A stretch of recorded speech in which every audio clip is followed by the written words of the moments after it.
आजकल बहुत सारे डिलीवरी समय से पहले हो जाते हैं। अगर समय से पहले डिलीवरी हो जाता है तो हम लोग उसको बोलते हैं प्री मैच्योर डिलीवरी। कब बोलते हैं? जब 37 वीक से पहले डिलीवरी हो जाए, यानी कि आपका जो डिलीवरी डेट है उससे अगर 3 हफ्ते पहले आपका डिलीवरी हो जाता है तो उसको हम लोग बोलते हैं pre mature delivery. Pre mature delivery क्यों होता है, क्यों आजकल इंसिडेंट्स ज़्यादा बढ़ गए हैं और बच्चे को क्या क्या खतरा हो सकता है, आज हम इस वीडियो में डिस्कस करेंगे। आइए स्टार्ट करते हैं।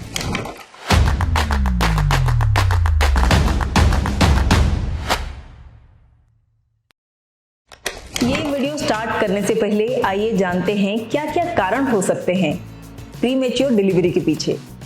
तो जब भी हमारा यूट्रस ज़्यादा स्ट्रेस्ड हो जाता है, जैसे कि ट्विंस बेबी अंदर है, ट्रिपलेट बेबी अंदर है, या फिर पानी के थैली में पानी ज़्यादा हो, जब भी यूट्रस ज़्यादा स्ट्रेच हो जाएगा, ज़्यादा साइज उसका बड़ा हो जाएगा, तो ऐसे सिचुएशन में जल्दी लेबर पेन स्टार्ट होने का रिस्क रहता है। कभी कभी यूट्रस में सेप्टम रहता है, यानी कि यूट्रस का जगह कम हो गया है, तो वहाँ पे बच्चा जो ग्रो कर रहा है वो प्रॉपरली ग्रो नहीं कर पा रहा है।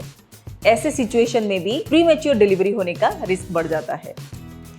अगर कई महिलाएं स्मोकिंग करते हैं, अल्कोहल लेते हैं, ड्रग्स एडिक्शन है, अगर ये सब है तो भी प्री मैच्योर डिलीवरी का रिस्क बढ़ जाता है। अगर कोई पेशेंट ओवरवेट है तो भी रिस्क बढ़ जाता है। अगर कोई महिला का उम्र 40 साल से ज़्यादा है और वो पहली बार के लिए माँ बन रही है तो फिर ऐसे सिचुएशन में भी प्री मैच्योर डिलीवरी का रिस्क बढ़ जाता है। कभी कभी वाजाइना में इन्फेक्शन होता है, सर्विक्स में भी इन्फेक्शन होता है। अगर यूट्रस में, वाजाइना में, सर्विक्स में किसी भी पार्ट में इन्फेक्शन हो तो भी रिस्क बढ़ जाता है प्री मैच्योर डिलीवरी का। हमारी बहुत सारी महिलाओं को देखा गया है इंडिया में एनीमिया होता है प्रेगनेंसी के टाइम। अगर प्रेगनेंसी के टाइम आपका एनीमिया है और उसके वजह से आपको ब्लड ट्रांसफ्यूज करना पड़ा, ब्लड ट्रांसफ्यूजन के बाद डिलीवरी जल्दी स्टार्ट हो जाने का रिस्क होता है।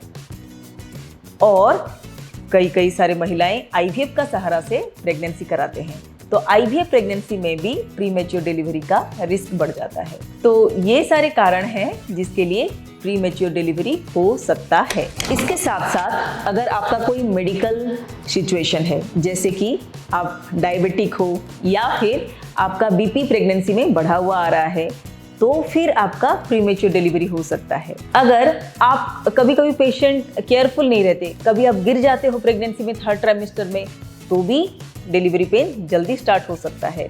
तो आपको प्रेगनेंसी में ध्यान रखना है। आप शुगर लेवल मेंटेन करके रखो, ब्लड प्रेशर मेंटेन करके रखो, केयरफुल रहो ताकि आप ना गिरो। ये सारी चीज़ों को आपको ध्यान रखना है। प्री मैच्योर डिलीवरी के बाद जो प्री टर्म बेबी आ जाता है, जो छोटा बच्चा आता है हमारे पास, उसको बहुत सारे रिस्क हो सकता है, मेडिकल इशू हो सकते हैं। जो पहला जो सफ़र करता है वो बच्चा, ये है कि उसको सांस लेने में दिक्कत होता है, वो ढंग से सांस नहीं ले पाता। क्यों? क्योंकि उसका जो लंग्स है वो मैच्योर नहीं होता है, इसीलिए बच्चा सांस नहीं ले पाता है। ढंग से सांस नहीं लेगा तो लंग्स ओपन नहीं होंगे, तो ब्रेन को ऑक्सीजन नहीं पहुंच पाता है, हार्ट ठीक से काम नहीं कर पाता है, ब्रेन को ऑक्सीजन नहीं पहुंच पाता है, इसीलिए ब्रेन में हेमोरेज हो सकते हैं। ब्रेन हेमोरेज के कारण लॉन्ग टर्म कॉम्प्लिकेशंस हो सकते हैं।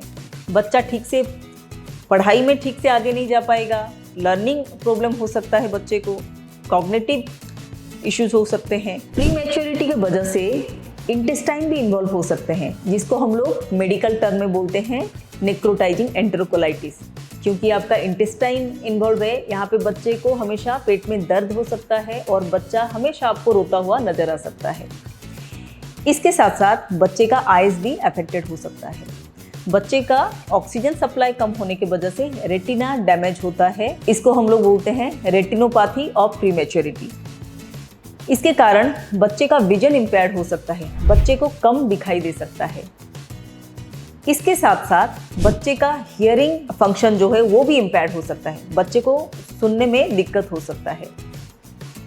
बच्चे का टेम्परेचर मेंटेन करने में बच्चे को मुश्किल हो सकता है और बच्चे को मेटाबॉलिक इश्यूज भी हो सकते हैं, जैसे कि बच्चे का शुगर लेवल फॉल हो सकता है।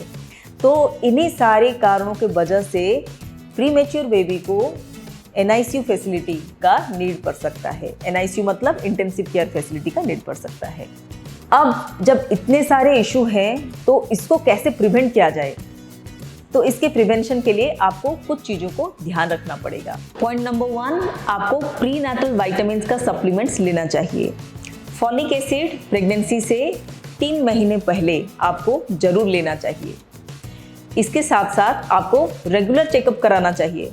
ऐसा नहीं है कि आपको जब दिक्कत होगा तब जाके आपको डॉक्टर के पास जाना है। प्रेगनेंसी में कई सारे प्रोटोकॉल्स है, उसको फॉलो करना होता है। अगर आपको डॉक्टर बोलेंगे कि 4 वीक्स में आपको डॉक्टर को विजिट करना चाहिए तो आपको उसको फॉलो करना चाहिए। अगर आपका हाई रिस्क है तो आपको डॉक्टर ने जैसे बताया है, सपोज 2 हफ्ते में बुलाया है, तो आपको उसी हिसाब से आपको रेगुलर चेकअप कराना चाहिए। इसके साथ साथ आपको आपका शुगर लेवल को मेंटेन करके रखें, आपका BP को मेंटेन करके रखें। इसके साथ साथ अगर आपको कोई इन्फेक्शन हो रहा है तो फिर उसका ट्रीटमेंट आप जल्द से जल्द कराएं। हो सके तो इन्फेक्शन से बचें। अगर आपका फैमिली हिस्ट्री हो या फिर पर्सनल हिस्ट्री हो, आपके प्रीवियस प्रेगनेंसी में आपका प्रीमेच्योर डिलीवरी हुआ हो, तो फिर आपको सर्वाइकल लेंथ का स्क्रीनिंग जरूर कराना चाहिए। सर्वाइकल लेंथ स्क्रीनिंग मतलब आपका यूट्रस का जो मुख होता है उसको हम लोग सर्विक्स बोलते हैं। जो प्रीमेच्योर डिलीवरी होता है तो उसमें हमारा सर्विक्स का लेंथ जो होता है वो शॉर्ट हो जाता है, तो आपको सर्वाइकल लेंथ स्क्रीनिंग जरूर कराना चाहिए। नेक्स्ट पॉइंट जो आपको याद रखना है वो ये है कि आपका वेट को आपको मेंटेन करके रखना है। बहुत ज़्यादा वेट नहीं बढ़ने देना है, एक बैलेंस्ड डाइट लेना है। अगर आप ओवरवेट हो जाओगे तो फिर आपको प्रीमेच्योर डिलीवरी का रिस्क बढ़ जाता है। अगर आपका अल्कोहल आप ले रहे हो या फिर कोई एडिक्शन है आपको, तो ये सब आप जल्द से जल्द बंद कर दें।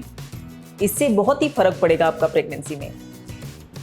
इसके साथ साथ आप अपने आप को एक्टिव रखें। आपको at least 15 to 20 minutes minimum pregnancy में आपको एक एक्सरसाइज रूटीन बनाए रखना है, वॉक करना है। तो आप जब अपने आप को एक्टिव रखोगे तो प्रीमेच्योर डिलीवरी का रिस्क भी कम होता है। लास्ट बट जो सबसे इम्पोर्टेंट पॉइंट है कि आपको लेबर पेन के सारे लक्षणों को जानना पड़ेगा। अगर आप सही टाइम में आप पता कर लोगे कि हाँ ये प्रीटर्म डिलीवरी की तरफ जा रहा है, तो फिर आप जितने जल्दी आपके डॉक्टर के पास जाओगे उतना बढ़िया मैनेजमेंट हो सकता है। कुछ ऐसे मेडिसिन हैं जिसको देके हम लोग आपका प्रीटर्म डिलीवरी को रोक सकते हैं। उसके साथ साथ कुछ इंजेक्शन आपको दिया जाता है जहाँ पे बच्चे का लंग्स का मैच्योरिटी होता है, बच्चे का लंग्स मैच्योर होता है और आपका बच्चा पैदा होते ही ढंग से सांस ले पाता है, जिसके कारण ब्रेन को ऑक्सीजन ठीक से जाता है, हार्ट का फंक्शनिंग ठीक से होता है।